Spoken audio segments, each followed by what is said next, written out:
Hello everybody, welcome back, youtube.com/Geek Aloud for another Let's Install. Today it is SnowRunner going on to the PlayStation 5 Pro. Note, however, this game was released prior to the release of the Pro, so there's no Pro enhanced features, but that is the console we are downloading it onto today. We will selecting download will only download the PS5 versions. Perfect. So we'll go ahead and hit download and install the DLC there, the anniversary DLC. And then we'll jump back home and right there it is, SnowRunner digital PS5 install happening right now. And I can tell you the base game for SnowRunner is 31.69 gigabytes.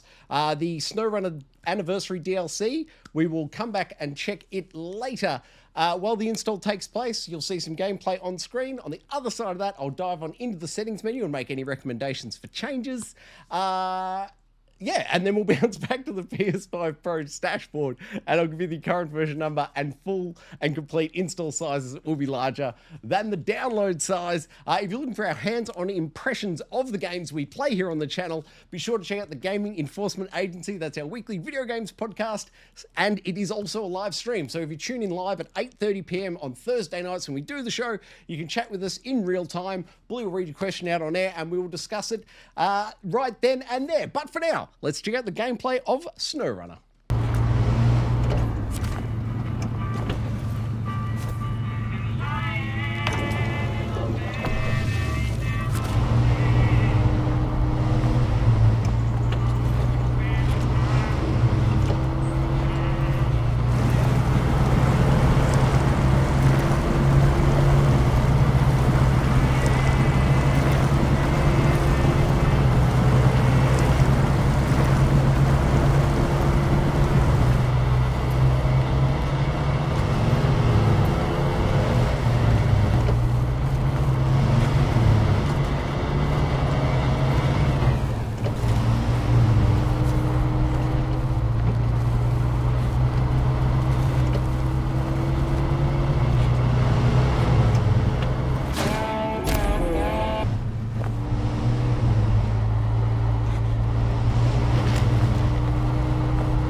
Installed right here, youtube.com/Geek Aloud SnowRunner and the SnowRunner Anniversary DLC. Let's boot it on up now, find the settings menu and make any recommendations for changes. Okay, here we are at the main menu of SnowRunner. Obviously, I've switched over to the steering wheel. It'll be interesting to see how we go with the accessories and such. Steering mode, controller, yes thanks. Hide driver hands. I will turn that on actually. Crossplay mode is off, that's fine. We'll leave that off. Game language, English, yes thank you. Metric system, yes please. Tutorial repeated hints on. Video brightness, don't go by my settings, I've got the studio lights on. Definitely take the time to set it up for your environment. Motion blur, I'll turn that off. Film grain, I'll also turn that off. That sharpening is fine. First person field of view, I'll leave it at 107 and I will leave it at the default. Normally I rack it right up. However, my experience with Gran Turismo is at 7, I think. The most recent one, when you rack the field of view out, it gets less immersive. So I'll leave it at the default. As with the third person camera, I will also leave that at the default. Yes, accept those changes. Audio. Now, by default, they're all at 100, which is perfect, but I'll note that I've pulled the music volume out to 0 to avoid any potential copyright strikes, as this video is going on YouTube. If you're playing it without streaming it, however, I'd encourage you to leave that music volume up. Immersive mode off, thank you. Zone markers on, yes. Objective markers on, yes. Crane navigation legend on, sure. Forced wheel input prompts. I will leave it off for now. We'll see how we go. I might come back and change that depending on how we go with the steering wheel. Vibration on, although this steering wheel doesn't support it. Maybe I should turn it off, but I won't.